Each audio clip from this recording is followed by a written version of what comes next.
Premanandi, Nitai Gaura Premanandi, Nitai, Nitai, Nitai Gaura Premanandi.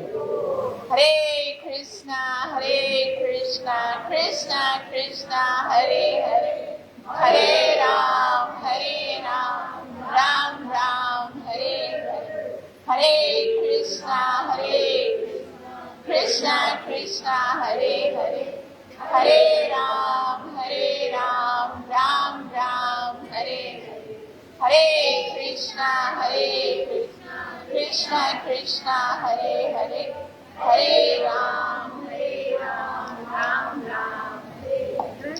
Śरीमद् Bhagavatam Mahapuran की श्रीमद् गौर गौर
हृदय की गहराई से हार्दिक स्वागत है। भगवत कथा में प्रवेश करने से पहले गुरु और गौरांग से कृपा की याचना करते हुए मंगलाचरण करेंगे, ताकि हम जो कुछ श्रवण करने वाले हैं उसका हमें पूरा लाभ प्राप्त हो सके, जो कि है कृष्ण प्रेम की प्राप्ति। तब मेरे पीछे बोलिएगा, हाथ जोड़ के आंखें बंद कीजिए और भगवान के दर्शन हृदय में कीजिए।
कभी अपना भाषण खत्म करे तो हम प्रसाद खा के निकल जाए।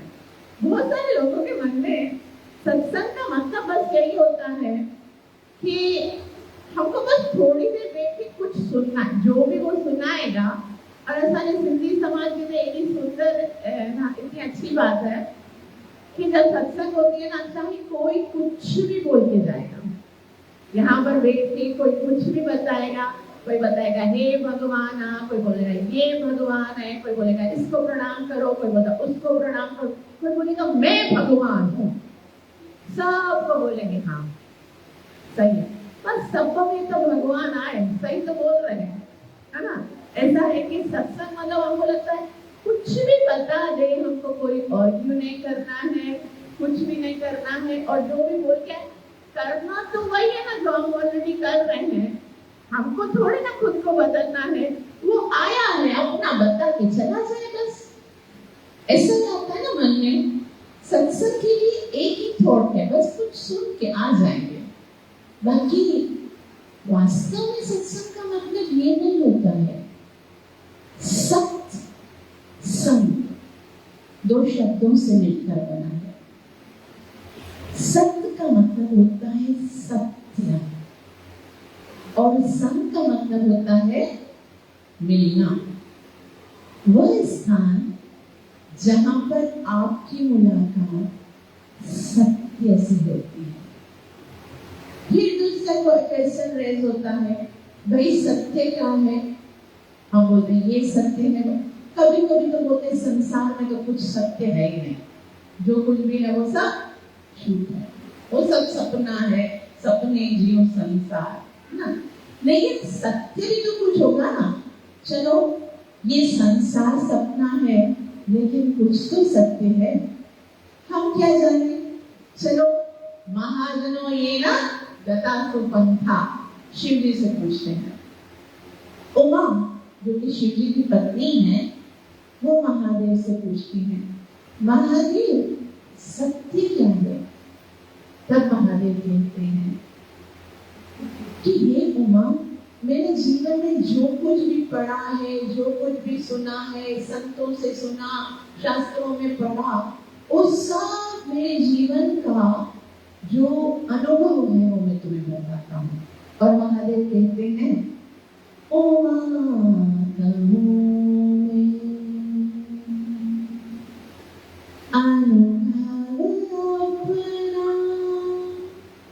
सत्य हरि भजन जगत सब सपना। उमा मैं अपना अनुभव बता रहा हूँ, मैंने जो कुछ सुना सीखा उससे मैं अपना जो मैंने कंफ्यूजन निकाला ना वो बता रहा हूँ। सत्य हरि भजन, सत्य क्या है? हरि का मतलब होता है भगवान श्री कृष्ण। उस भगवान श्री कृष्ण का भजन जहाँ पर हो रहा है, जहाँ पर भगवान श्री कृष्ण की कथा हो रही है, उसी को सत्य कहना चाहिए। वही सत्संग है। ये मेरे शब्द नहीं, महादेव ने बताया। आइंदा से कहीं सत्संग में जाओ ना तो ये भूल मत करना, मैं भी भगवान, ये भी भगवान, वो भी भगवान, और ये सब, ये दादा भगवान, वो दीदी भगवान, ये बाबा भगवान, ये जो भी भगवान है, ऐसे भगवान नहीं होते हैं। भगवान 1 2 4 6 नहीं होते हैं, एक ही भगवान होता है। और उसी भगवान के साथ, उसी सत्य के साथ जहाँ मिलन होता है, उसको क्या कहते हैं? सत्संग कहते हैं। और वो सत्संग जो है, श्रीमद् भागवतम के 4थे स्कंद के 3रे अध्याय के श्लोक नंबर 34 4.34 में बहुत ही सुंदर व्याख्या है सत्संग की। उसमें ये बताया गया कि मनुष्य के जीवन में यदि कोई सुंदर घटना हो सकती है, एक मनुष्य के जीवन में यदि कुछ सुंदर घटित हो सकता है, कोई अगर सबसे बड़ा वरदान आध्यात्मिक जगत से भगवान आपकी किसी कार्य से प्रसन्न होकर दे सकते हैं ना, तो वो यही है कि आपको सत्संग का अवसर दे देते हैं। क्योंकि शुद्ध दारा और लक्ष्मी पापी के घर होए, संत समागम हरि कथा तुलसी दुर्लभ दोए। बस संतों का संग मिल जाए, भक्तों के भेंट और हरि की कथा मिले तो ये बहुत कठिन है। इसलिए भागवत कहती है तुलयाम लवेनापि ना स्वर्गम न पुनर्भवम् भगवत् संगी संगस्य मर्त्यानां न किमुताशित। कहा गया तुलया लवेनापि। तुलया मतलब तुलना नहीं की जा सकती। लवे मतलब एक छोटा सा क्षण। जीवन में जो सबसे सुंदर क्षण है वो सत्संग का है। और मर्त्यानां किम उताशिष के मर्त्यानां मतलब मर्त्यानां किसको बोलते हैं? पता है शास्त्रों में म्रियमाण किसको बोलते हैं? मनुष्य को बोलते हैं। मनुष्य वो जीव है जो कभी भी मर सकता है। मर्त्यानां शास्त्रों में उसका जो मरने वाला है मतलब कभी भी मृत्यु हो सकती है। इस क्षण 1 घंटे बाद, 1 घंटे के बाद हो सकता है, 1 दिन के बाद हो सकता है, 1 साल के, कभी भी न्यूज आ सकती है। लेट कभी भी न्यूज आ सकती है। अभी हो गए यहाँ से, हमसे भी चढ़ गए। तो ऐसे जिनकी मृत्यु कभी भी नहीं हो सकती है उनको मर्त्या कहा गया। मतलब मनुष्य ना किम उताशिष। मर्त्याना उनके लिए इससे बड़ा और कोई आशीर्वाद नहीं हो सकता। किम उताशिष क्या? भगवत संगी संगस्य कि उनको भगवान के भक्तों का संग प्राप्त हो जाए। और ये एक क्षण जो हमको मिलता है ना, एक क्षण जिसके अंदर आपको भगवान की कथा श्रवण करने का मिले और किसी शुद्ध भगत का संग मिले, उसकी तुलना नहीं की जा सकती। ना स्वर्गम ना पुनर्भवम। ना तो स्वर्ग के जो देवता है ना वो जितना वहां पर लक्ष्मी स्लाइड होती है, इतना आनंद है, उस आनंद के साथ भी उस एक क्षण की तुलना नहीं की जा सकती। और ना ही पुनर्भव अर्थात जो निराकारवादी भगवान के अंदर लीन हो जाते हैं ना, उनके साथ भी, उसके आनंद के साथ भी इस भगवत कथा का जो तुलना है उसका कंपेयर नहीं किया जा सकता। इतना महान कार्य है। हम और कबीर जी की बात भी यदि हम सुने तो क्या हुआ? कबीर जी बहुत सुंदर भजन करते थे श्री राम का। बहुत आनंद आता था श्री राम को सुनकर। और कहा कबीरा मैं बहुत प्रसन्न हो गया हूँ तुम्हारे भजन से, तुम्हारी भक्ति से। तुम चलो अभी मैं तुमको वैकुंठ लेके जाता हूँ। श्री राम साक्षात भगवान अपने भगत को कहते हैं चलो मेरे साथ, तुम्हें वैकुंठ लेके आऊं। और उस समय आप और हम होते तो क्या करते हैं? हमें बहुत सारे काम है भगवान, हमें बहुत सारी ड्यूटीज है, लेकिन उन्होंने पता है क्या कहा? राम बुलावा भेजिया दिया कबीरा रोने लगा। कृष्ण नाम ने कहा तुमको मैं उधर आने की ऑफर कर रहा हूँ पर तुम रो रहे हो, हुआ क्या? तभी कहते हैं हे रघुवर आप पहले मुझे बताओ कि जिस वैकुंठ में आप मुझे लेकर जाओगे क्या वहां पर सत्संग सुनने को मिलेगा? तभी श्री राम ने कहा वैकुंठ में सत्संग की क्या आवश्यकता है कबीर? सत्संग तो पृथ्वी में होता है क्योंकि लोगों का मन संसार में लगा हुआ है। तो कोई भगत आकर भगवान के चरणों में मन लगाने की चेष्टा करता, उसको कहते हैं शाम तुमसे मिलने का सत्संग बहाना है। ये तो भगवान से बस थोड़ी सी मुलाकात हो जाए उसके लिए चेष्टा की जाती है। वहां पर तो कंटिन्यूस भगवान का साथ है। तो उस वैकुंठ में भला क्या आवश्यकता है सत्संग की? वैकुंठ में सत्संग नहीं होता।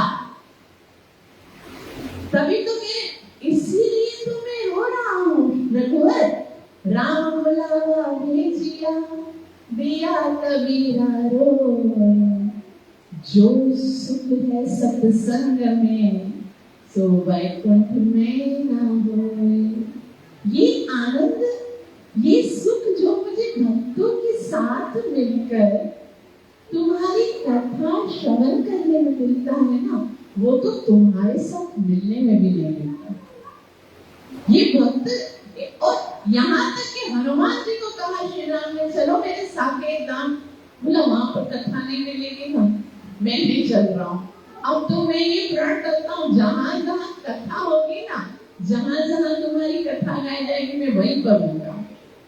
और हमको ना दिखे, हमको, हमारे पास वो चक्षु नहीं है, वो नेत्र नहीं है, लेकिन वास्तव में जहाँ सत्संग होता है, जहाँ भगवान की कथा होती है, वहां पर ना जाने कितनी पवित्र जीव आत्माएं होती है। और भगवान ने भी कह दिया, नाहं वसामि वैकुंठे योगिनां हृदयेषु मद भक्ता यत्र गायन्ति तत्र तिष्ठामि नारद। मैं तो वहां होता हूँ जहाँ पर मेरे भक्त मिलकर मेरी कथा का गान करते हैं, मेरी सत्संग करते। तो सत्संग क्या है? सत्संग वो है जो हमें सत्य से मिलाता है। सत्संग क्या है? जो हमें सत्य से मिलाता है। मतलब आप अगर सत्संग में आए हो, कभी आपने सत्संग श्रवण किया है, तो उसका रिजल्ट क्या निकलना चाहिए कि भगवान से मिलन होना चाहिए। पता चलना चाहिए कि भगवान कौन है। क्या पता चलना चाहिए? सत्संग श्रवण करने से पहला जो काम होना चाहिए वो क्या होना चाहिए कि हमें पता चलना चाहिए कि सत्य कौन है, भगवान कौन है। हमारे सारे डाउट्स क्लियर होने चाहिए। मतलब बहुत सारे डाउट्स है ना। आज हमारे समाज में सबसे बड़ी परेशानी यही है कि भगवान ही नहीं समझ में आता कि भगवान कौन है। भक्ति करेंगे, बाद में श्रवण करेंगे, सेवा करेंगे, पूजा करेंगे, वो कब सिखाएं हम? पहले तो ये बताने में, प्रूफ करने में जीवन गुजर जाता है भगवान को। तो सत्संग वो जगह है जहां से हमें ये पता चलता है कि भगवान के प्रति जो भी हमारे डाउट्स है ना, वो क्लियर हो जाने चाहिए। और दूसरा क्या होता है? सत्संग में आने के बाद क्या होता है? उस भगवान से मिलन होता है। तो मतलब आकर्षण उत्पन्न होता है। देखो, जिससे हम मिले नहीं होते हैं, जिसके बारे में पता नहीं होता है, उसके बारे में तो हमें कोई आकर्षण नहीं होता है। जैसे अगर संसार की भी कोई है ना बात हम देख लें, अगर हमने कभी देखा ही नहीं कि इतना अच्छा नया मॉडल मोबाइल का आया है 14 Pro Max, और हमने देखा नहीं, उसके बारे में सुना नहीं, तो उसकी ओर आकर्षण नहीं होता। लेकिन कोई हमें दिखा दे, देखो इसके फंक्शंस, देखो इसका फोटो क्लियर कितना होता है, देखो इसके अंदर कितने सारे, तो फिर क्या होगा? हमें दिल करेगा कि यार हमें मिलना चाहिए, कितना अच्छा है, काश मैं भी इसको प्राप्त कर सकूं। तो सत्संग में जैसे ही कृष्ण की चर्चा होती है, कृष्ण की गुणों की चर्चा होती है, तो हृदय के अंदर प्यास उत्पन्न होती है। अभी हमारा प्रॉब्लम पता है क्या है? प्रॉब्लम ये है कि कृष्ण से मिलने की प्यास नहीं है। और एक बात मैं आपको बताऊं, किसी भी स्वादिष्ट भोजन में आनंद नहीं होता। वो हम देखते ना, 56 भोजन रखे हुए हो, भोजन में आनंद नहीं है। आनंद तो आपकी प्यास में, आपकी भूख में है। यदि आपको भूख लगी है ना, तो सूखी रोटी के साथ अचार भी बहुत बहुत स्वादिष्ट लगेगा। और अगर भूख नहीं है, हृदय बहुत मलिन है, तड़प है, कोई प्रॉब्लम है, कोई दुख है, तो फिर तो 56 व्यंजन भी रखे जाएंगे तो फिर मन नहीं ले जाओ, होता है ना ऐसा। तो आनंद व्यंजन में नहीं है, आनंद किसमें है? भूख में है, उस तड़प में है। और हमें जो तड़प है ना, वो कृष्ण के लिए है ही नहीं। हमारे हृदय में भगवान के लिए तड़प नहीं है। हमारे हृदय में तड़प किसके लिए है? ये मिल जाए। संसार के लिए बहुत तड़प है, वो व्यक्ति चाहिए, बस वो मिल जाए तो समझूंगा मेरा जीवन धन्य हो गया। ये वस्तु मिल जाए तो आनंदित हो जाऊंगा। ये भूख जो संसार के प्रति, क्योंकि संसार के विषय में श्रवण किया तो संसार की ओर आकर्षण उत्पन्न हो गया है। सत्संग में बस एक चेष्टा की जाती है कि वो आकर्षण कृष्ण की ओर उत्पन्न हो, वो तड़प, वो भूख, ये प्यास जो कृष्ण से मिलने के हृदय में उत्पन्न हो, इसी का एक प्रयास है। उस प्रयास का नाम है सत्संग। सत्संग ये जानने के लिए नहीं होता है कि त्रेता युग में श्री राम आए, फिर उनकी पत्नी जो है उसको रावण ने चोरी कर लिया और उन्होंने एक सेतु बंध बनाया और उस सेतु बंध से चढ़कर वो फिर लंका में गए और लंका में जाकर रावण को मारा। और हम समझते हैं ये कथा तो मुझे पता है, ये तो मैंने बचपन से सुनी है। और फिर हम बोलेंगे भाई भागवतम में लिखा हुआ है कृष्ण का जन्म मथुरा में हुआ, फिर भगवान गोकुल में गए, गोकुल में माखन चोरी किया और उन्होंने कालिया का दमन किया, पुतना का वध किया, अगासुर बकासुर रावण को मारा। उसके बाद कंस को मारने के लिए वहां से मथुरा गए और फिर जरासंध से युद्ध हुआ, फिर द्वारका में चले गए। ये जानने के लिए नहीं है, क्योंकि ये तो वो है जो कि आपकी किताब में लिखा हुआ है, वो तो आप खुद भी खोल के पढ़ सकते हो।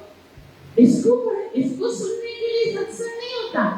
सत्संग क्या होता है कि जब हम किसी वैष्णव से श्रवण करते हैं ना, तो फिर हमारे मन में यह आता है कृष्ण इतने महान है। और मन में क्या आता है, वो कृष्ण ने जब ये लीला की है, ये सब किया है, ये किया है, they are registered in history, वो तो आपके शास्त्र में। लेकिन सत्संग में महात्मा हमें बताते हैं कि कृष्ण की लीला करते क्यों हैं, क्यों करते हैं, क्योंकि वो आपसे प्रेम करते हैं। वरना रखा ही क्या है संसार में कृष्ण के लिए? क्या ये दुखजनक संसार भगवान के आने के योग्य है? क्या भगवान के रहने का स्थान है ये? लेकिन वो कितना प्रेम करते हैं वो बताते हैं, ममई वंश, तुम मेरे हो ना, तो मुझे तुम्हारे बगैर अपने वैकुंठ में भी आनंद नहीं आता। गोलोक वृंदावन को छोड़कर मैं बार बार यहाँ पर आता हूँ, युगे युगे मैं हर युग में आता हूँ और ऐसी लीलाएं करता हूँ जिसे तुम सुनो और तुम्हें मुझसे प्यार हो जाए। और जो संसार का जो आकर्षण है वो खत्म हो जाए, बस इसी के लिए सत्संग किया जाता है। इसीलिए तो हमें जरूरत है कोई ऐसे संत की, कोई ऐसे भक्त की जो हमारे हृदय में वो जो प्रेम हमारा भगवान के प्रति था वो सो गया है, उसको जागृत करे। तभी तो गीता में भगवान कहते हैं तद विद्धि प्रणिपातेन परिप्रश्नेन सेवया उपदेशन्ति ते ज्ञानम ज्ञानेन सत्त्वदर्शिनः। जाओ अर्जुन किसी तत्वदर्शी के पास, उससे जाके प्रश्न करो और वो तुम्हें बता सकता है, क्योंकि उन्होंने मुझे देखा है। अर्जुन सोच सकता है भाई देखा तो मैंने भी है आपको, मैं क्यों जाऊं किसी के पास? भगवान ऐसे नहीं समझ में आते, केवल देखने से समझ में नहीं आते। ये भगवान को समझने का जो रास्ता है वो श्रवण से जाता है। जब कानों के द्वारा श्रवण करते हैं ना, फिर भगवान हृदय में जाते हैं कानों के द्वारा। इसलिए भगवान श्री कृष्ण कहते हैं कि आपको क्या करना चाहिए? श्रवण करना चाहिए। मुझसे यदि प्रेम करना है और अगर नहीं हुआ ना, अगर कृष्ण से प्रेम नहीं हुआ ना इस जीवन में, तो चाहे कुछ भी मिल जाएगा ना, आप कुछ भी प्राप्त करके जाओगे ना, सक्सेस नहीं होगा। भाई सक्सेस किसको बोलते हैं? पास। जब हम एक क्लास में पढ़ते हैं और हमारे एग्जाम्स होते हैं और उसमें बोलते हैं भाई पास हो गया या फेल हो गया, पूछते ना। तो पास होने का क्या मतलब है? ये क्लास से दूसरी क्लास में जाना, है ना। अगर आपका एग्जाम हो गया, रिजल्ट भी आउट हो गया और नेक्स्ट ईयर भी आप उसी क्लास में हैं, आपके पास वही बुक्स हैं, वही टीचर है, वही क्लासरूम है, इसका मतलब आप क्या हो गए हो? फेल हो गए हो। और कभी तो ऐसा हो आप 10 बार उसी क्लास में फेल हो जाओ, फिर आपको टीचर क्या कहेगी, आप इस क्लास के लिए एलिजिबल नहीं हो, आपको तो इससे भी नीचे क्लास में भेजना है ना। ऐसे बोला इस क्लास के लिए आप बिल्कुल सही नहीं हो, क्योंकि आपको ये समझ में नहीं आ रहा, आप नीचे वाली क्लास में। तो पास होने का मतलब क्या है, इस क्लास से ऊपर जाना। और वो केवल तभी संभव है जब हमारा प्रेम कृष्ण से हो जाए, क्योंकि भगवान कहते हैं अंतकाले च मामेव स्मरन् मुक्त्वा कलेवरम् यः प्रयाति समद्भावम् याति नास्त्यत्र संशयः। अंतकाले च माम एव, जो खाली मुझे स्मरण करेगा ना उसी को मिलूंगा, वही मुझे प्राप्त कर सकता है। और तुम्हारे प्रति प्रेम कैसे उत्पन्न होगा, तभी भगवान कहते हैं देखो संसार को छोड़ना नहीं है। हमको लगेगा भाई हमारा प्रेम तो है ही ना इससे, अब वो है ही, अट्रैक्शन है संसार से या संसार की वस्तुओं, वो कैसे छोड़े। छोड़ना नहीं है, पकड़ना है। कैसे पकड़ना है, भगवान कहते हैं Shrimad Bhagavad Gita chapter 7 verse number 1, मय्यासक्तमनः पार्थ योगं युञ्जन्मनाशय असंशयं समग्रं मां यथा ज्ञास्यसि तच्छृणु। आपको क्या करना पड़ेगा, लास्ट शब्द में भगवान कहते हैं उसको सुनना पड़ेगा। जैसे जैसे सुनोगे ना तो क्या होगा, असंशयम समग्रम माम, तुम्हारे सारे डाउट्स क्लियर हो जाएंगे। अब तक तो तुम समझ रहे थे ना कि मैं भोगता हूँ। हमारा सबसे बड़ा प्रॉब्लम ये है, जैसे ही हम संसार में थोड़ा सा बड़े हो जाते हैं, ज्ञान आता ना, तो हमको लगता है अरे बड़े तो क्या, छोटे भी होते ना एकदम। पालने में भी जो बच्चा होगा ना, उसके हाथ में भी अगर कोई टॉय देंगे तो किधर डालेगा, माउथ में। उसको क्या लगता है कि मैं क्या हूँ, मैं भोगता हूँ, मुझे इसका आनंद प्राप्त करना है। और जब तक ये मिसअंडरस्टैंडिंग दूर नहीं होती है ना, तब तक कभी प्रगति नहीं हो सकती। ये हमारी सबसे बड़ी भूल है कि हम सोचते हैं आनंद का जो अधिकारी हूँ ना वो मैं हूँ, भोक्ता मैं हूँ। ये जब तक हम सोचते हैं ना हमको आनंद मिलना चाहिए, हमको सुख मिलना चाहिए, ये डायरेक्ट से प्रोसीजर ही नहीं है। अगर देखो ये बहुत ही सुंदर है, अगर हमारा पूरा शरीर कार्य करता है ना, ये शरीर के सारे पार्ट्स जो हैं वो हमारे शरीर के ही पार्ट्स हैं, लेकिन उनको अगर आनंदित करना है तो उसके लिए एक ही तरीका है, मुख में भोजन डालो, पेट में भोजन जाएगा तो पूरा शरीर संतुष्ट हो जाएगा। और कोई तरीका नहीं है। हालांकि ऐसा भी होता है, कोई बीमार हो जाते हैं, खाना खा नहीं सकते, फिर डॉक्टर उसको एक नलकी लगाता है नोज के अंदर से, फिर वो लिक्विड डालते हैं, फिर भी जाता है ना, लेकिन वो प्रोसीजर सही नहीं, उससे आनंद नहीं आएगा उसको। तो जल्दी से जल्दी ठीक होके जब वो मुख के द्वारा खाएगा, पेट में भोजन जाएगा, तभी पूरा शरीर जो है वो स्वस्थ होगा। ऐसा है ना। लेकिन आप बोलो नहीं भाई, पेट में भोजन नहीं डालना है, मैं आंखों से देखता हूँ, आंखें मेरी बात सुनती है ना, रोज रोज में जब तक बोलता हूँ तब तक मोबाइल पे चैटिंग करती हैं, गंदी गंदी मूवीज देखती हैं, और भी जो मैं बोलता हूँ मेरी आंखें बात मानती हैं। तो आइंदा से भोजन में अपनी आंखों को खिलाऊंगा। ये हाथ कितना काम करते हैं, हलवा, पूरी, छोले, दाल, चपाती, मैं अपने हाथों को खिलाऊंगा। और रख लो, आंखों में डालोगे आंखें खराब हो जाएंगी, हाथों पे रखोगे खत्म हो जाएंगे, गिर जाएंगे, खराब हो जाएंगे, आपको सुख नहीं दे सकेंगे। ऐसा है ना। उसी तरह से जब आप ये सोचते हो कि मुझे अपने शरीर की वस्तुओं को प्राप्त करके मैं आनंदित हो सकूंगा, वो प्रोसेस नहीं है। प्रोसेस क्या है, ऋषिकेश सेवनम भक्तिरुत्तमा। जब हम अपनी इंद्रियों से अपने इन सारे पार्ट्स के साथ, हाथों से, अपने सारे इंद्रियों से हम जब भगवान की सेवा करते हैं, तो जब भगवान खुश होते हैं ना, तो भगवान के खुश होने से जीवात्मा खुश होती है। ये प्रोसीजर है, डायरेक्ट से खुश नहीं हो सकती है।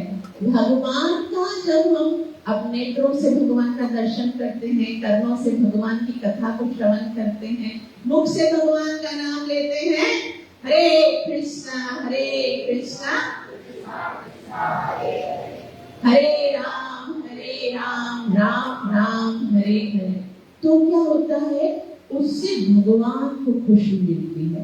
और जब भगवान आनंदित होते हैं तो ही जीव आत्मा आनंदित हो सकती, दूसरा कोई भी तरीका नहीं है। तो पहला सत्संग में आने से क्या होता है, हमें भगवान का पता चलता है कि सत्य कौन है, डाउट्स क्लियर हो जाते हैं। दूसरा क्या होता है, भगवान के प्रति प्रेम बढ़ता है ना, कि वो मेरा है। जब जब हम सत्संग में आते हैं तब तक हमें लगता है कि संसार तो ना कभी मेरा था, ना है और ना कभी हो सकता है। हर वो व्यक्ति जिसने संसार से प्रेम किया है और इसे अपना माना है, उसे एक ना एक दिन रोना पड़ा है। आप देखो अपने जीवन में हमारा अपना अपना अनुभव है, जिसने भी संसार के किसी भी व्यक्ति से प्रेम करके उसे अपना माना है, तो उसे एक न एक दिन रोना पड़ता है, क्योंकि है ही नहीं, वो चाह कर भी कभी भी हमारे बन सकते ही नहीं है। प्रहलाद महाराज बोलते हैं, बालस्य नेह पितरो, जो हम सोचते हैं ना कि माता पिता हमारी सुरक्षा प्रदान करेंगे, माता पिता हमसे प्यार करते हैं। क्या आपने नहीं देखा कि कितने सारे बालक जो होते हैं वो माता पिता के होते हुए भी उनकी मृत्यु हो जाती है? क्या माता पिता बचा सकते हैं? वो जानकर भी नहीं बचा सकते। हम लोग नहीं देखते कि डॉक्टर होता है, किसी के पिताजी अगर डॉक्टर भी हो ना और वो सोचे कि मुझे अपने संतान को बचाना है, तो क्या उनकी संतान जब तक जीवन है तब तक ही जी सकते हैं। तो वास्तव में यदि हमारा कोई है, सत्संग हमें बताता है कि हमारा प्रेम जो है उसका अधिकारी केवल कृष्ण है। ये जो हमारे हृदय में प्रेम है ना, वो हमारी सबसे बड़ी पूंजी है, सबसे बड़ी धरोहर है। और ये ऐसी पूंजी है जिससे आप त्रिलोकी के नाथ को खरीद सकते हो। भगवान कहते हैं, ऐसा बताया गया है, जिन प्रेम कियो तिन ही प्रभु पायो। और सत्संग हमें कृष्ण से प्रेम करना सिखाता है, क्योंकि हमें पता चलता है कि प्रेम का अधिकारी तो केवल कृष्ण ही है। और क्या होता है, सत्संग में आने से श्रीमद् भागवतम में बताया गया है कि सत्संग में आप जब आते हो ना, तो आपकी सारी समस्याओं का समाधान हो जाता है। हम बोले हमारी तो कोई समस्या ही नहीं है, या तो ये सोच सकते हैं कि भाई समस्या इतने दिनों से आए तो समस्या का समाधान तो हुआ ही नहीं, हमारी तो अभी तक इतनी सारी समस्या। श्रीमद् भागवतम में बताया गया है 7.7.1 में, यस्या वै श्रूयमाणानां कृष्णः परमपुरुषः भक्ति उत्पद्यते पुंसां शोकमोहभयापः। यस्या वै श्रूयमाणानां, कि वो जिसके विषय में केवल श्रवण करने से, ऐसा किसके विषय में, नाम भी साफ साफ लिखा हुआ है। देखो सत्संग वही जहाँ पर सत्य की बात हो, भागवत कहती है यस्या वै श्रूयमाण, यस्या माना जिसके विषय में, श्रूय श्रवण करने से, कौन है वो, कृष्ण परम पुरुष। कौन है, कृष्ण परम पुरुष। वो कृष्ण के विषय में जब हम श्रवण करते हैं तो क्या होता है, हृदय में कृष्ण के प्रति प्रेम उत्पन्न होता है, और कृष्ण के प्रति प्रेम उत्पन्न होता है, उसको भक्ति कहते हैं। भक्तिरुत्पद्यते पुंसां, भक्ति उत्पन्न हो जाती है। अगर नहीं हुई ना, अगर कृष्ण के प्रति प्रेम नहीं हुआ तो हम सोचेंगे भाई माता जी ने तो बोला था कृष्ण की कथा सुनने से डाउट क्लियर होंगे, कृष्ण के प्रति प्रेम उत्पन्न होगा, कृष्ण से मिलने की भूख और तड़प उत्पन्न होगी, मुझे तो हो ही नहीं रही है। इसका मतलब ये सही नहीं बोल रही, इसका मतलब ऐसा नहीं है। एक बार क्या हुआ, एक माता जी थी और उनको पता चला, वो गांव में रहते थे, उनको पता चला कि जो फ्रिज है ना, रेफ्रिजरेटर, वो एक ऐसी मशीन है जिसके अंदर अगर हम कोई भी गूंदा हुआ आटा रखेंगे, सब्जी रखेंगे या सब जो भी सामान रखेंगे तो वो 1-2 दिन तक खराब नहीं होगा, है ना, ऐसा होता है ना, सही रहता है। तो उसने अपने पति को बोला, पतिदेव मैं रोज रोज सब्जी वगैरह बनाती हूँ ना तो खराब हो जाती, बचती है, तो आप ऐसा करो ना हमारे लिए भी फ्रिज लेकर आओ, मुझे फ्रिज अगर होगा तो सारी चीजें बचेंगी, सब्जियां भी हम लेकर आते हैं खेत से वो भी सही रहेंगी। तो उनके पति जो है वो फ्रिज लेकर आए। उसने क्या किया, फ्रिज लेकर बहुत खुश हुई और फिर सारी सब्जियां और जो फ्रूट्स हैं और जो भी गूंदा हुआ आटा और जो भी था वो सब फ्रिज में रखा और वो खुश थी कि अब तो मेरी चीजें सही रहेंगी, खराब नहीं होंगी, और वो आराम से सो गई। कल जब उसने फ्रिज खोला तो सारी चीजें खराब।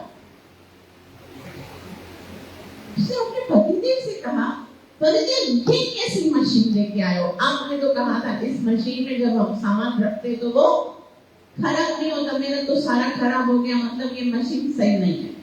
उसके पति ने कहा, अरे जाहिल, इस मशीन को पहले चलाना पड़ता है, ये जो स्विच है ना वो सॉकेट में लगाते हैं, ये ठंडा होता है फिर सामान सही रहता है। और हमारा क्या है, सत्संग में आते हैं लेकिन कनेक्शन जुड़ता नहीं है। जो हमारा कंसंट्रेशन है ना, जब आप भगवत कथा में हो ना तब आपको सब कुछ भूल जाना चाहिए। एक बार क्या हुआ, महाराजा जनक जो है वो रोज सत्संग सुनते थे। उनका एक टाइम होता था, रोज देखो कितने बड़े महाराज हैं वो भी सत्संग श्रवण करते थे। तो कभी कभी क्योंकि वो राजा थे, आने में उनको टाइम लग जाता था, तो जितने भी दूसरे लोग थे ना, जैसे संत भी आते थे, कुछ भक्त भी आते थे, अब सब अपने अपने माइंड वाले बोले ये क्या बात हुई, ये महाराज आए तो क्या हो गया? सत्संग तो सत्संग के टाइम पर स्टार्ट होना चाहिए, और ये जब तक आते नहीं है तब तक सत्संग स्टार्ट ही नहीं होता है, और हमको खाम का टाइम इतना वेट करना पड़ता है। लेकिन जब महाराजा जनक आते थे तो सारा काम निपटा के आते थे और पूरा कंसंट्रेशन होता था, पूरा कंसंट्रेशन और पूरे ध्यान से कथा श्रवण करते थे। लेकिन वो फिर भी ईर्ष्यालु तो होते ही हैं। तो एक बार क्या हुआ कि महाराजा जनक और सारे जितने भी दूसरे, जनक महाराज भी हमारे क्या है, महाजनों में से एक है, तो कथा श्रवण कर रहे थे। अचानक से पता चला कि जो महाराजा जनक है उनकी महल के पीछे एक बाग है। तो कुछ सैनिकों ने आके बताया, महाराज महाराज आपकी जो महल है उसके पीछे वाला बाग है ना, उसमें आग लग गई है। महाराजा जनक उस समय क्या कर रहे थे, सत्संग सुन रहे थे। और महाराजा जनक ने पता है क्या बोला, अभी मैं सत्संग सुन रहा हूँ ना, अभी मुझे डिस्टर्ब नहीं करो, आप लोगों को जो उचित लगता है वो करो जाके आग को बुझाने के लिए, अभी मुझे डिस्टर्ब नहीं करो, क्योंकि मैं क्या कर रहा हूँ, सत्संग श्रवण कर रहा हूँ। और फिर क्या हुआ कि उधर ही बहुत सारे वो ब्रह्मचारी सन्यासी ऋषि बैठे हुए थे, वो उन्होंने महाराज का तो आंसर सुना नहीं, उन्होंने जैसे ही सुना कि आग लग गई है तो वो सब भागने लगे, क्योंकि जहाँ पर बाग था वहीं पर उनकी छोटी छोटी है ना, उन्होंने अपना बैठने की जगह और कुटिया बना के रखी थी। किसी के पास कमंडल था, किसी के पास धोती थी, किसी के पास लखोटी थी, और वो भाग कर गए और वो उस अपनी अपनी धोती और कमंडल को बचाने। महाराजा जनक का कितना बड़ा बागीचा था, उसके अंदर उसकी आसक्ति नहीं थी, क्योंकि पूरा का पूरा ध्यान किसमें था, सत्संग में था। तो सत्संग जो है पूरे कंसंट्रेशन के साथ सुनना जाता है। खाली कानों से इंफॉर्मेशन ली जाती है, इंफॉर्मेशन मिल जाती है कि भाई ऐसा हुआ, लेकिन मन में लगना चाहिए सत्संग में। जब आप सत्संग में देखो ना, तब आपको लगे कि ये लीला जहाँ हो रही है ना, वहीं पर मैं भी हूँ, और उस लीला के अंदर कहीं ना कहीं मैं पार्टिसिपेट कर रहा हूँ। मैं भी कहीं ना कहीं भगवान श्री कृष्ण के गोपियों के साथ हूँ, मैं भी कहीं ना कहीं यहाँ पर मेरा भी स्थान है, और वहां पर अपने आप को फिट करके वहां पर जब यदि हम डूबना होता है, देखो संसार जो है उसके समुद्र को हमें तैर के पार करना है, लेकिन ये भगवत कथा का जो समुद्र है उसमें जितना जितना डूबते हैं उतना उतना आनंद आता है। और ये कथा जो है ना वो अमृत की तरह है। अमृत को कैसे पीते हैं? एकदम आनंद से, पीने की वस्तु है। इसीलिए तो कहा सुखदेव गोस्वामी के लिए वेदिया से कहते हैं निगम कल्पतरोर्गलितम फलम शुकमुखादमृत द्रव संयुत। सुनने की चीज नहीं है, पिबत भागवतम रसमालयम मुहुरहो रसिका भुवि भावुका। ये रस है, और जितना जितना आनंद से हम इसको पीते हैं ना, उतना ही हमको स्वाद आता है। अभी देखो हमारे ना जाने जन्म कोटि कृतम पुण्यम श्रीमद् भागवते लगे, ये शास्त्रों का कहना है कि हमारे करोड़ों करोड़ों जन्म के पुण्य जब एकत्रित होते हैं ना, तो हमें भागवत श्रवण करने का अवसर मिलता है। और ये कहीं ना कहीं पार्षद सिटी वालों के लिए बहुत बड़े सौभाग्य की बात नहीं है कि यहाँ पर भागवत कथा का आयोजन किया गया है ना। इसके लिए तो आपको रेडी होना चाहिए इसका उनका, क्योंकि एक बार, और अगर हम इतना निकट आकर भी, इतना निकट हमको यदि सत्संग मिलता है और अगर हम उसका लाभ नहीं लेते हैं तो फिर तो कैसा है पता है? एक बार क्या हुआ, गंगा मैया के तट पर, अच्छा गंगा मैया कौन है? किसने दर्शन किया है गंगा मैया का?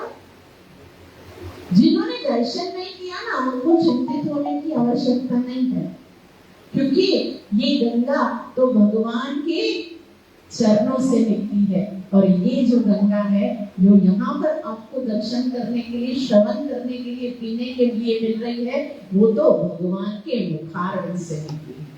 गीता गंगोदकम पीत्वा पुनर्जन्म न विद्यते।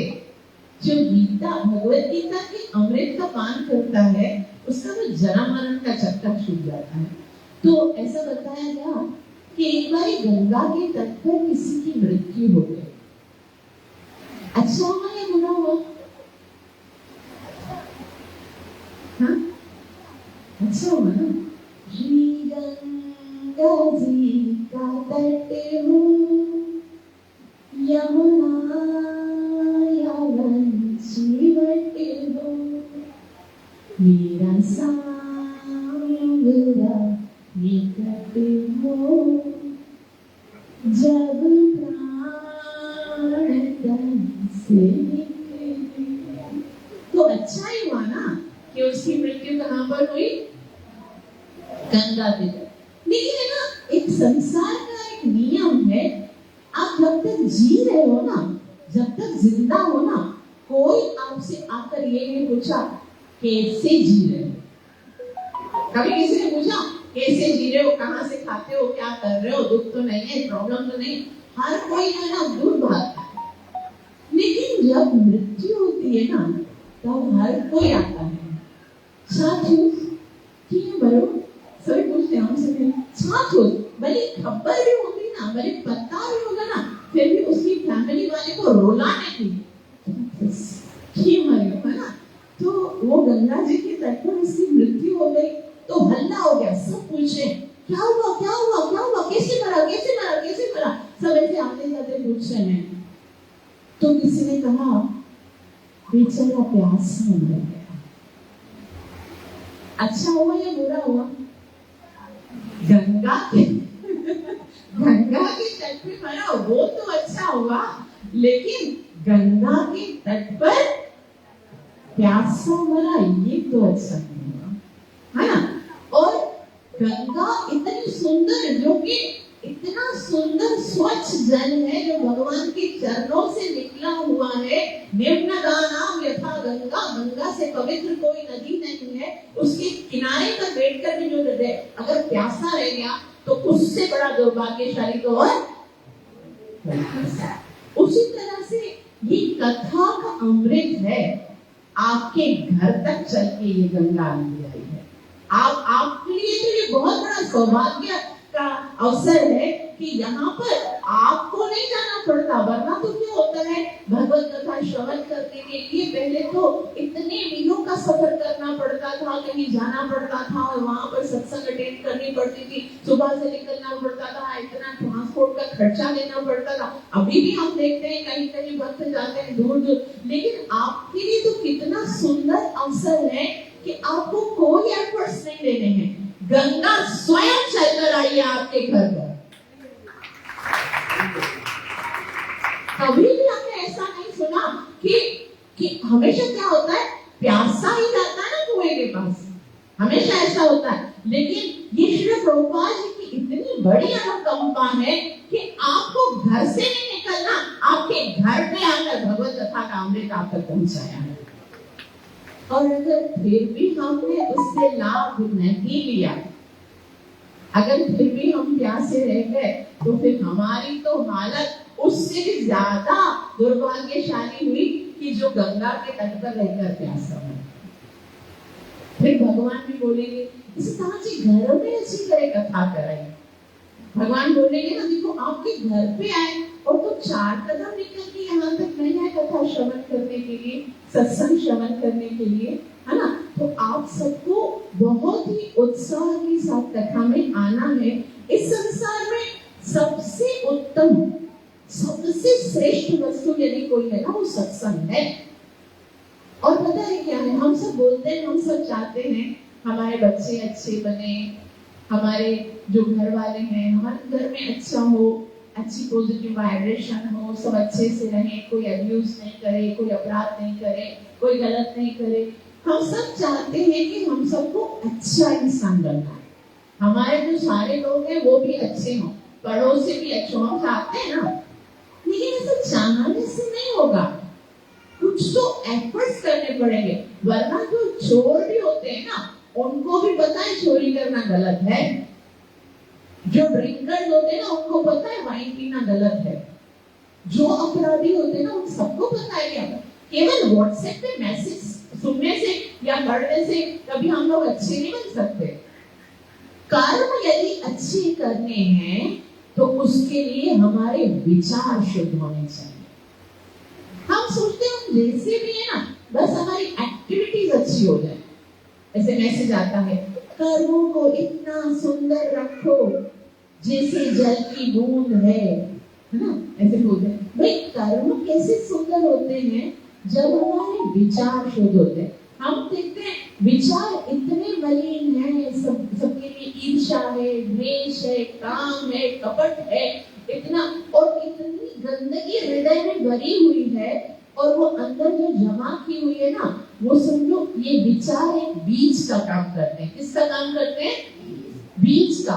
और ये हृदय जो है वो एक भूमि है जिसमें आपने बीज डाला है, और वही भूमि के अंदर डाला हुआ जो बीज है वो कर्मों के रूप में वृक्ष बनकर बाहर आता है। आप कैसे चेंज करोगे कर्मों को यदि विचार ही शुद्ध नहीं है? और विचार कैसे शुद्ध होते हैं?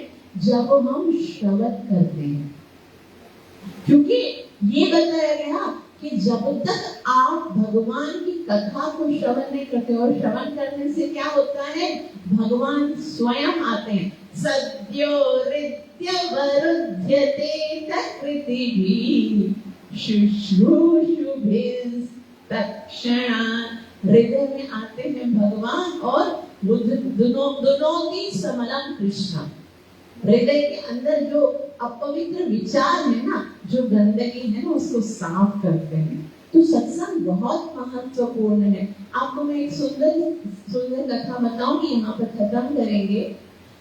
आपने श्रीमद् भागवतम में महाराजा बलि की कथा श्रवण की है। महाराजा बलि जो है वो असुर कुल में जन्म लिए थे, असुर थे ना, लेकिन फिर भी एक दिन भगवान जो है उनके घर में वामन देव का अवतार लेकर आए और महाराजा बलि से क्या मांगा? 3 पग धरती मांगी। शुक्राचार्य गुरु ने बहुत बताया कि देखो बलि, ये विष्णु है और तुम्हें छल करने के लिए आया है, इसलिए तुम इसको संकल्प करके पृथ्वी नहीं लेना, वैसे भी तो चीट करता है ना, तुम इसको चीट करो। तभी महाराजा बलि ने कहा कि अगर ये विष्णु है और मुझसे दान लेने आया है, इससे बड़ा सौभाग्य और क्या हो सकता है।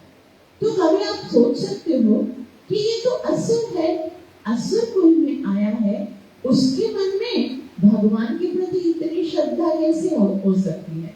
क्योंकि जैसे मैंने प्रारंभ किया, भगवान के प्रति श्रद्धा तो केवल सत्संग से प्रारंभ होती है।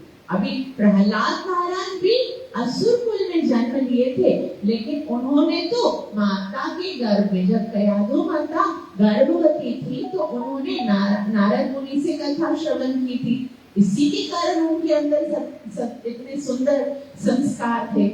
लेकिन महाराजा बलि, उनके मन में ये ख्याल कैसे आया कि मुझे भगवान विष्णु को सर्व से समर्पित करना है?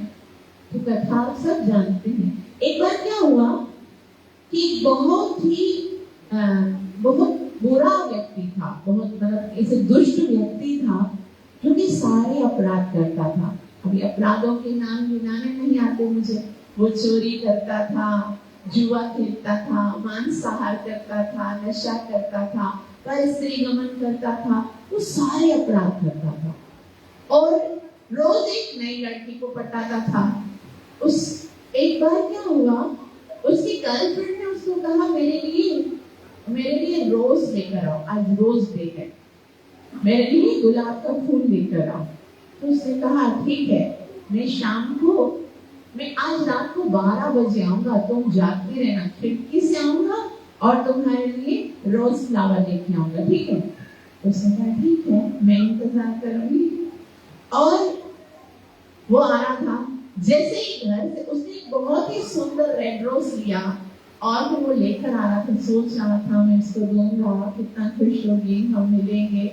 और रास्ते में क्या हुआ, इतनी तेज आंधी और तूफान आ गया, और इतनी तेज आंधी आ गई, बारिश आ गई, तूफान आ गया और जोर से गिर गया। और क्योंकि अब बारिश हो गई थी तो नीचे फर्श पे क्या था, कीचड़ था, और उसका जो गुलाब था जो अपने इसके लिए लेके जा रहा था, वो कीचड़ में खराब हो गया।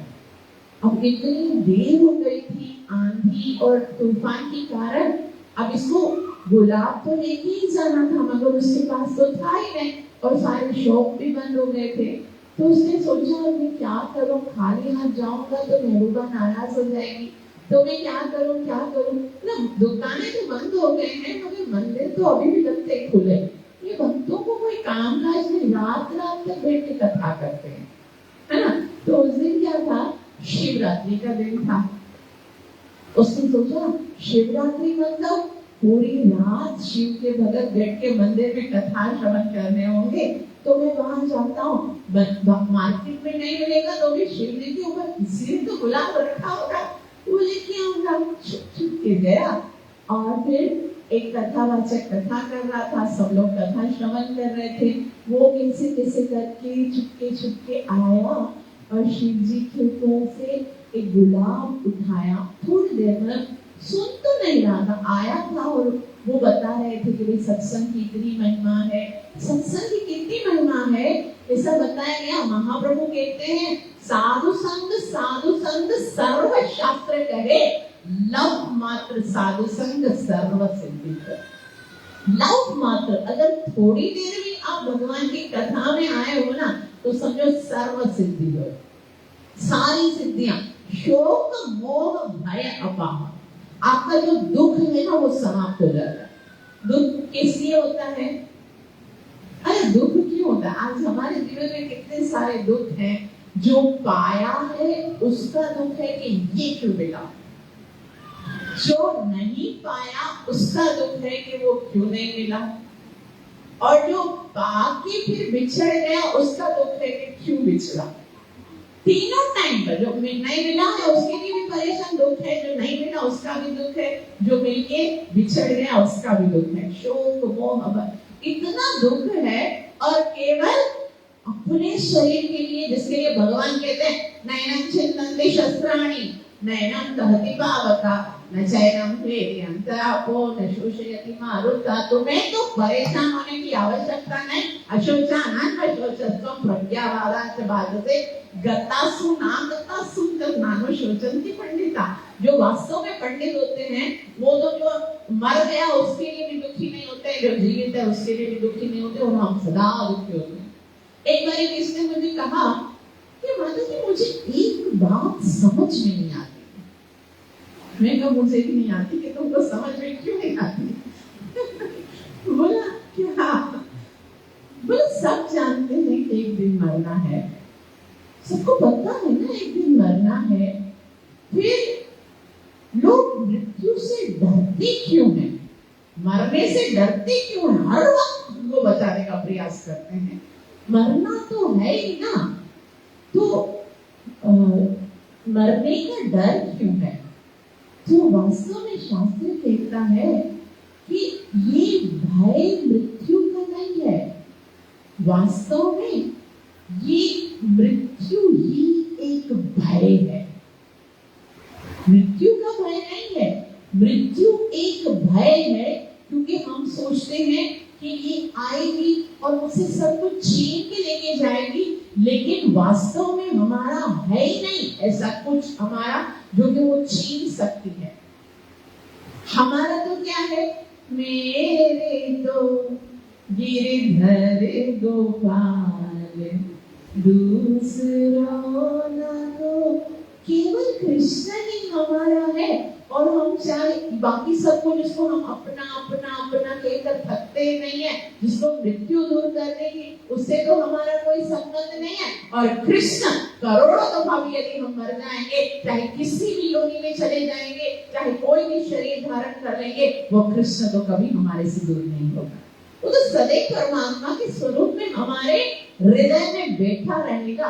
तो डर इस बात का है कि हमें पता ही नहीं है। इसीलिए भगवान कहते हैं 2.40 में देहाभिक्रमणाश्योस्ति प्रत्यवायो न विद्यते स्वल्पमप्यस्य धर्मस्य त्रायते महतो भया।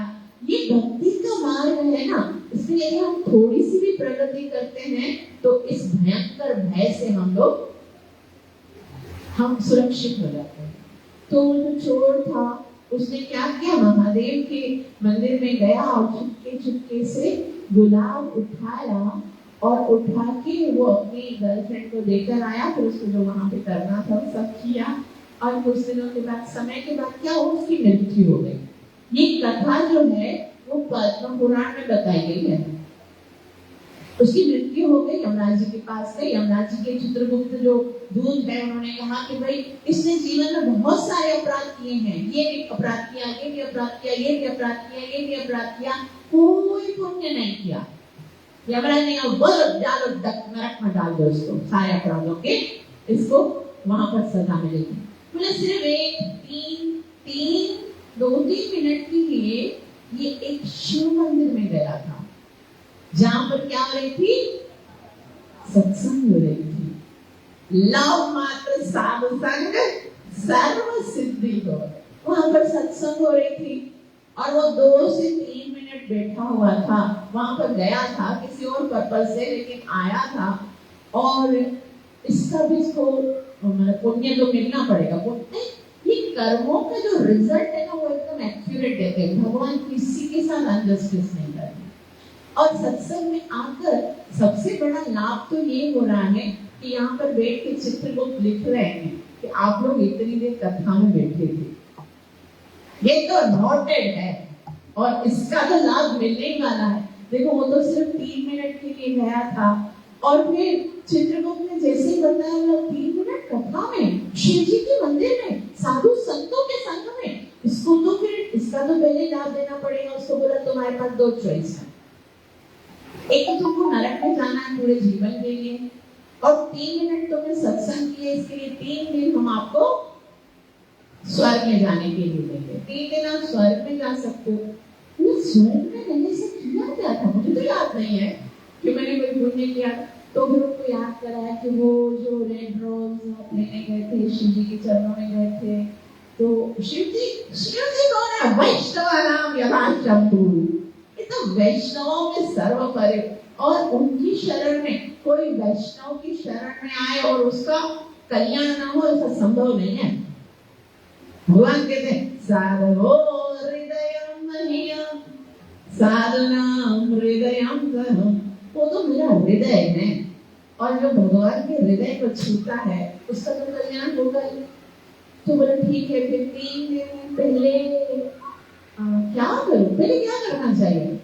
पहले जो खराब चीज है उसको खाना चाहिए, जो अच्छी है उसको खाना चाहिए। कुछ लोग होते ना जो खराब वाला चीज होता है ना, बोलते पहले ये खा लेते हैं फिर आराम को मजे से अच्छा वाला है। कुछ लोगों की अलग नेचर होती है, पहले अच्छा खा लेते हैं फिर जो खराब। तो उसने कहा कि देखो मुझे ना पहले स्वर्ग में जाना है, 3 दिन स्वर्ग में गुजारना मजे से, फिर भले तो कितनी भी सजाएं देनी होगी, पनिशमेंट करनी होगी, नरक में भेज देना। वो स्वर्ग में गया और देवराज इंद्र ने बोला देखो ये तो हमारा स्वर्ग है, यहाँ पर इतनी सारी अप्सराएं हैं, मेनका है, रंभा है और वैसी है, ये देखो इतने अच्छे कल्प वृक्ष है, एंजॉय करो। लेकिन कल्प वृक्ष का क्या मतलब है? बोला जहाँ पर जो बैठ के जो भी इच्छा करोगे ना पूरी हो जाएगी। अब खाली सोचा बस, ये स्वर्ग ऐसी जगह है ना जहाँ पर आप जो चाहोगे आपको मिलेगा। बोला मैंने ना 3 मिनट के लिए साधु संग किया है और उसके लिए मुझे 3 दिन का ही समय मिला यहाँ पर आने के लिए। मैं यहाँ पर अगर ये इच्छा करूं कि मुझे सत्संग करनी है तो क्या ऐसे संभव है? तभी महादेवराज इंद्र ने बोला स्वर्ग में सत्संग आज तक किसी ने सोचा ही नहीं है, क्योंकि स्वर्ग में ना इतनी अय्याशी है, एक्सट्रीम लेवल का इतना एंजॉयमेंट है कि जब हम बहुत ज्यादा सुख होता है ना कभी भगवान याद नहीं आता। बोला कभी किसी ने यहाँ पर सत्संग के लिए आयोजन किया नहीं है। बोला लेकिन मेरी आपसे विनम्र प्रार्थना है, और इंद्राणी और शची मामले को बोला मैं आपका जीवन भर उपकार अनुग्रह समझता रहूंगा अगर आपने यहाँ पर जो, क्योंकि स्वर्ग लोक के बाद तपलोक है, तपलोक के ऋषियों को और महरलोक के ऋषिगण को यहाँ पर बुलाइए और यहाँ पर सत्संग का आयोजन कीजिए। और ठीक है ट्रेन में आयो आकर सत्संग तो 3 दिन के लिए तो आया है करवा दो। तो उन्होंने आयोजन किया, ऐसे पंडाल लगाया गया और सब लोग जो है वो कथा कर रहे थे और यहाँ पर बैठ के उसने कथा श्रवण की, प्रेम से भगवान की कथा श्रवण की। कथा सुनते सुनते सुनते 3 दिन बीत गए जो स्वर्ग में गुजार रहे थे। पुनः यमराज जी के पास आए। यमराज ने कहा कैसा रहा आपका स्वर्ग का सफर? बुरा जीवन में सबसे सुंदर घड़ी वही थी जो सत्संग में गुजारी, जो पल बीते साथ तुम्हारे वो पल भी जीवन है। तो बहुत आनंद आया मुझे, आपका बहुत बहुत बहुत धन्यवाद जो मुझे इतना सुंदर समय दिया। अभी पहले मुझे आप नरक में भेज दो, मैं नरक की यातनाएं सहने के लिए तैयार हूँ ना, लेकिन तुमने किया क्या ऐसा कि तुम्हारा सारा पिछला अकाउंट समाप्त हो गया, डिलीट हो गया, कोई पाप नहीं लिखा? क्योंकि ये सत्संग एक ऐसी जगह है जहां पर आने के बाद आपके पाप खत्म हो जाते हैं। ऐसा बताया जाता है कि नाम संकीर्तनम यस्य सर्व पाप प्रणाशनम। सारे पाप खत्म हो गए, नरक की सजा तो नहीं मिलेगी। मैंने तो पुण्य नहीं किए, फिर अब मुझे कहाँ भेजोगे? स्वर्ग में जा नहीं सकता, नरक की सजा खत्म होगी कहाँ? बोले देखो भगवान के धाम तक तो तुम तब तक नहीं जा सकते जब तक कि भगवान को याद करते करते नहीं छोड़ोगे। भगवान कहते हैं यान्ति मध्याजिनो विमाम, जो मुझे स्मरण करेगा वो मेरे पास आएगा। कृष्ण को तो तुमने कभी याद नहीं किया। बोला कहाँ जाऊं, जाऊंगा कहाँ? बोला तुम्हें संसार में जाना पड़ेगा और तुम्हें असुर कुल में जन्म लेना पड़ेगा। और असुर वही वो पापी जिसने इतने सारे पाप किए थे, वो असुर कुल में जन्म लिए क्या बनकर आए? महाराजा बलि, जो आठवें सेकंड में भगवान स्वयं आते हैं। और भगवान वो जिन्होंने कोई जीवन में पुण्य नहीं किया, थोड़ी देर के लिए कथा श्रवण की, और भगवान जो नवदा भक्ति है ना, नवदा भक्ति में आत्मनिवेदन के आचार्य बन गए। ये है सत्संग का प्रभाव। सत्संग वो समय है हमारे जीवन का जो हमें भगवत प्राप्ति करा सकता है। ये वो समय है जो हमें भगवान से मिला सकता है। इसलिए हम हमारा बहुत बड़ा सौभाग्य है कि हमको भगवान की कथाओं को श्रवण करने के लिए यहाँ पर हर हफ्ता जो है वो अवसर मिल रहा है। आप सबको बहुत बहुत आभार जो इतना प्रेम से श्रवण किया। कृपया मुझे आशीर्वाद अवश्य दीजिएगा कि हरि नाम में मेरी प्रीति बनी रहे और गुरु और कृष्ण को मैं अपनी सेवा और साधना से प्रसन्न कर सकूं। Thank you so much. हरे कृष्णा कृष्णा कृष्णा हरे हरे, हरे राम राम राम हरे। और आप लोगों के लिए एक और सूचना है कि कल 28 तारीख को रेलवे ग्राउंड में बहुत ही सुंदर प्रोग्राम का आयोजन किया गया है।